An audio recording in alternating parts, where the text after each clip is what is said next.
16h53 cet après-midi, lorsque sur un quai de la gare d'Austerlitz s'ébranle le train Corail, numéro 3657, à destination de Limoges.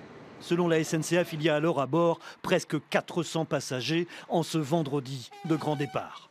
À 26 km au sud de Paris, le train Corail entre alors en gare de Brétigny-sur-Orge. Il est 17h14. Il n'est pas censé s'y arrêter.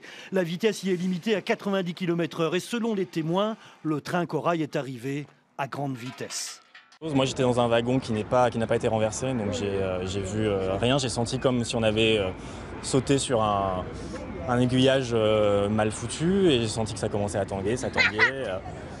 Le nôtre est resté debout, juste un peu penché comme ça, et un derrière était complètement couché et le reste du train était à 400 mètres par là-bas, complètement couché. Et nous, ça a été comme des vibrations, on a senti quelque chose de pas normal se passer et la seule chose qu'on a eue, c'est des valises qui volaient. Voilà. Que s'est-il passé ? Pour une raison toujours inexpliquée, une rupture du convoi en deux parties provoque le terrible accident. Plusieurs wagons déraillent et se couchent alors sur le quai. Plusieurs hypothèses sont envisagées.